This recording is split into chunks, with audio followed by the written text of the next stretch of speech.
It's all just calories and hormones don't matter. Is that true? Is it? Maybe it is just calories. Maybe hormones don't matter at all, right? Here's what I find interesting. You'll always find people saying that. People are like, oh, it's all just calories in and calories out and hormones don't matter. And then you talk to that guy and he's on like T4, T3, Tren, oxandrolone, you know, a dozen other things. Well, if it's really all just calories, then why in the hell are you taking a bunch of hormones? You know, bodybuilders are taking, you know, Armour Thyroid and using, what is it, semaglutide. Well, if it's all just calories, why would you spend any money on those things? That seems so stupid. Can you imagine anything dumber than someone who says it's all just calories and then they spend, you know, what is it for a nootropic pen? Something like $1,800 per pen? That's just for 5 milligrams. And these guys are taking much larger doses. So like, you do the math real quick. And it's like, what does the 5 milligrams even come to? That's like 50 divided by 3. We're talking some pretty big doses here for these guys. They would need even more than that because they're taking like 10 and 15 IU a day. That's just roughly like 0.3 milligrams.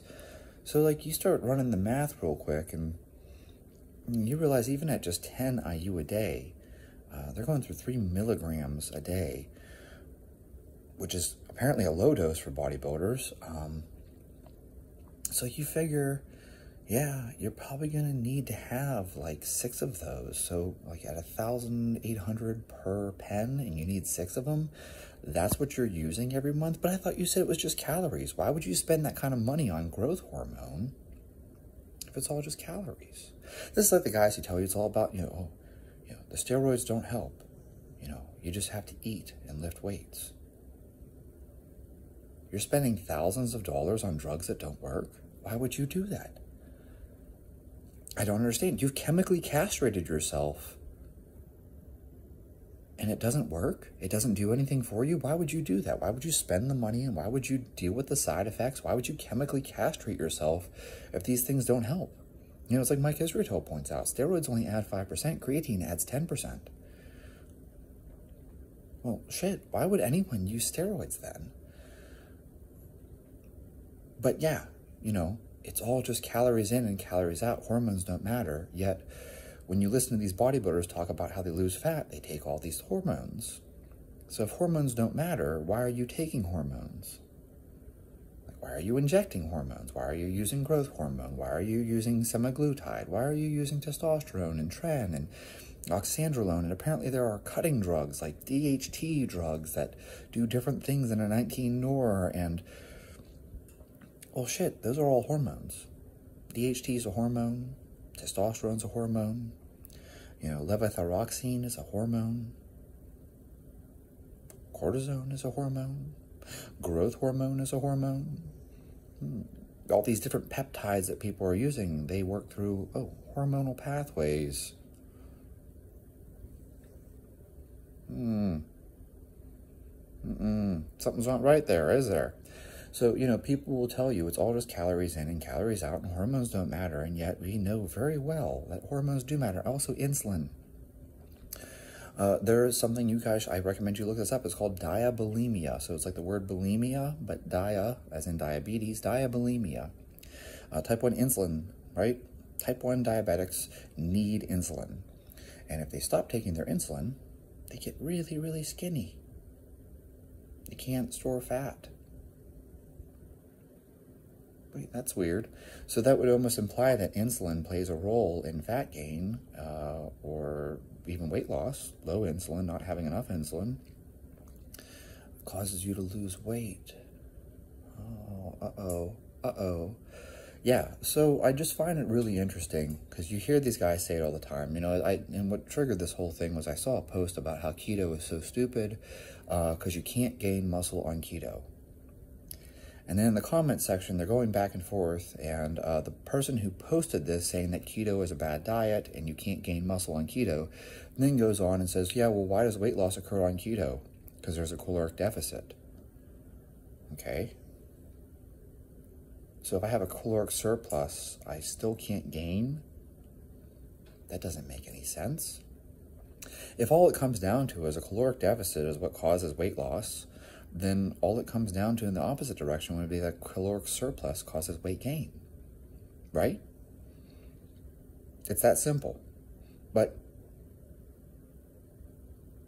are we going to ignore the role that hormones play in this? I'm sure you've seen this before. There was a study, and I'm trying to remember the exact numbers. You'll have to forgive me because I don't remember the exact numbers, but they used all these calculations, right? They calculated people's basal metabolic rate, and then they put them on a caloric deficit of, you know, whatever it was that they mathematically worked it out to. And the projected weight loss that people should have experienced was something like 30 pounds, and they only lost 15. Now, if it's all just calories in and calories out, when you do all this math and you measure people's metabolic rate, you should be able to predict how much weight they'll lose. And yet they didn't. They only lost like half as much as would have been predicted.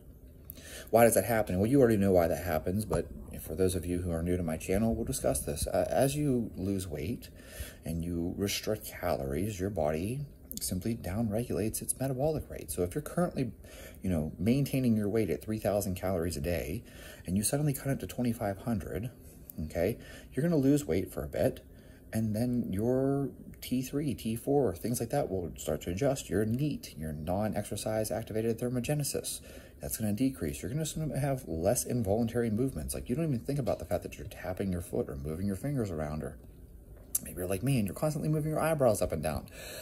These things use up energy. How many thousands of calories a day do I burn just doing this? I don't know. Probably a lot, because I do it constantly. The point being that when you're in a severe caloric deficit, suddenly you stop doing things like tapping your foot, or just fiddling with your keys, or all these little things that you do. You don't even realize that you're doing them, and they're not conscious. It's not like you're sitting there thinking like, I'm going to burn extra calories by tapping my foot. Well, you might, but most people aren't thinking about that kind of stuff. This, fidgeting in your seat and stuff like that. You don't realize that you're doing it. So when you're in a severe caloric surplus, you're going to start having more of that movement, right? We have this huge caloric surplus, all this extra energy coming in. Yeah, you're going to fidget, you're going to move around, you're going to, play with your keys, whatever.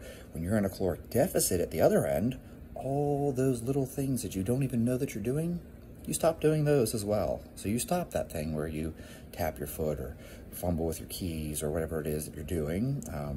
I keep using those examples, but in reality, like, people just do weird stuff, like just small involuntary movements that you don't even think about. You'll stop doing them when you're in a severe deficit. You'll do more of them when you're in a large surplus. So, like, this is just the way that our body works. When there's more energy, we start expending more of it. When there's less energy, we start conserving energy, okay? But on top of that, this stuff. Like, you've seen the female athlete triad. You've seen REDS, this relative energy deficit or deficiency, yeah, your thyroid hormones crash. A lot of people get diagnosed with hypothyroidism. They don't actually have hypothyroidism. They've just been dieting for too long. A lot of guys have low testosterone. They're just under-eating for too long. Women lose their menstrual cycle because they're under-eating for too long. Your body fights. It doesn't want to lose all that fat. That fat is like metabolic currency. It's like money sitting in the bank. It's your savings account. It's metabolic savings. So your body tries to conserve. It doesn't want to lose these things. And so hormones do change. If you are dieting for a long time, you're going to see this thing. We're going to plateau. But you know what? Bodybuilders figured this out a long time ago. If you just take some Armour Thyroid, you'll lose weight all over again because it restores this thyroid hormone. Your body has downregulated thyroid hormone because it's trying to conserve. But you can just take it exogenously. And this is the thing that I can't understand, is why do these people then continue to claim it's all just calories in and calories out, but then they take a shit ton of fucking hormones? I don't get it. They're lying to you. Hormones and calories, caloric intake, these things are inextricable. You can't have one without the other. If I add a whole bunch of calories in, your insulin goes up. If I take a whole bunch of calories out, your insulin goes down. There's no way to control all this. I can't make your thyroid hormone stay constant and at the same time cut your calories in half and remove all your carbohydrates. It's going to change your thyroid hormone. You can't eat 300 calories a day and not end up with low testosterone. So it's not just calories in and calories out. There's this huge complex system here of regulation where hormones go up and down. And so these people say things like, oh, it's all just calories in and calories out, hormones don't matter. And it's like, yeah, tell that to the woman who's, going through menopause and has low thyroid.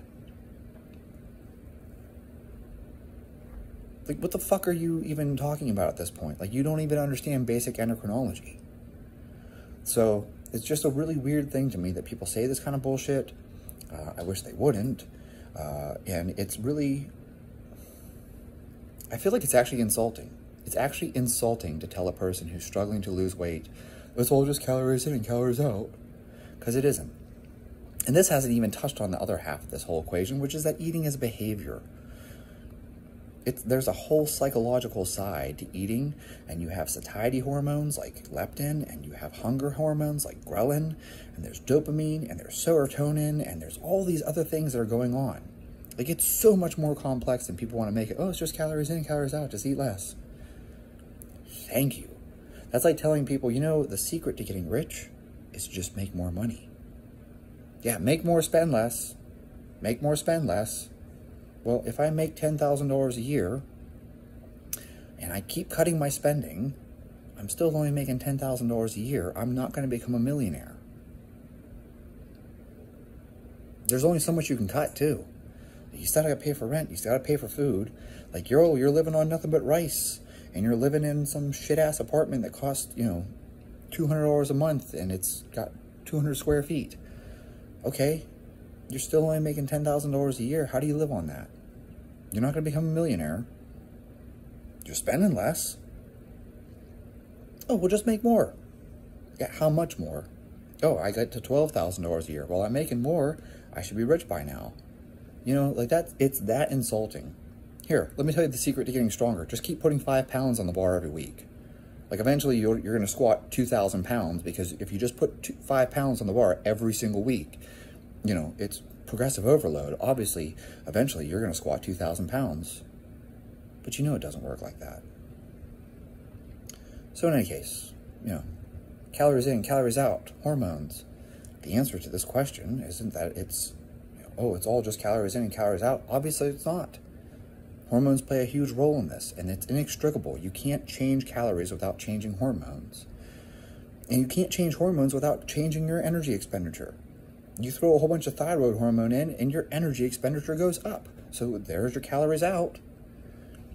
I don't know what to do anymore. But all I can do is do what I do, and that's where I just try to provide the best information possible.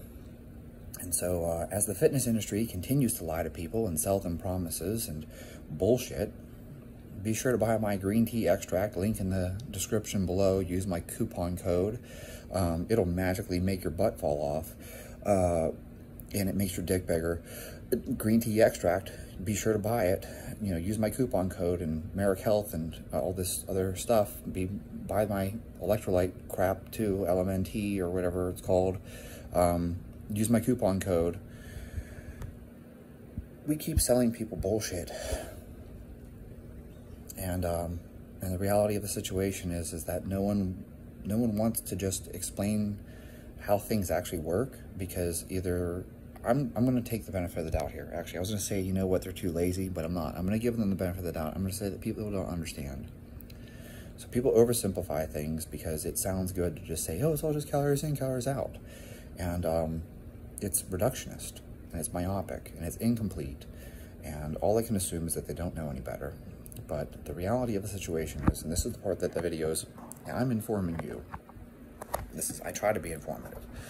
Anytime that you change calories, and I don't care if it means increasing them or decreasing them, you're going to change the hormones that your body produces in response to the intake of food. You have things like insulin, you have things like glucagon, you have ghrelin, you have leptin. Ghrelin and leptin also play a role in your thyroid hormone. So, you know, if you have leptin resistance, which is something that people do talk about, you may find that your thyroid is hypothyroid, or, you know, if you increase your leptin levels, your thyroid hormone will go up. You have things like TSH, that's coming from your pituitary gland. The thyroid produces T4. That T4 gets converted into an active form, which is called T3. That changes your metabolic rate. Growth hormone. Growth hormone is actually lipolytic. It does not produce growth the way that people think it does. After you're done with puberty and your growth plates close, you can't take growth hormone and be 7 feet tall. It's just not the way it works. But growth hormone plays a huge role in your body's ability to regulate energy, circadian rhythm, all these things like that. It's actually lipolytic. That's why it goes up when you're fasting. So if you're fasting for a long period of time, your growth hormone goes up. Why? Because it's liberating fat, lipolysis. Okay, and so you know, all these different things have a role in this system. You can't put calories in and not change the hormones, or take calories out and change the hormones. Your body responds to these things. And then when you throw hormones into the equation, like people taking them exogenously, it changes things. There are drugs that will lower your energy expenditure. There are drugs that will increase your energy expenditure. It's just the way it works. So the answer is it all just calories in, calories out, or is it hormones, or it's both? They're inextricable.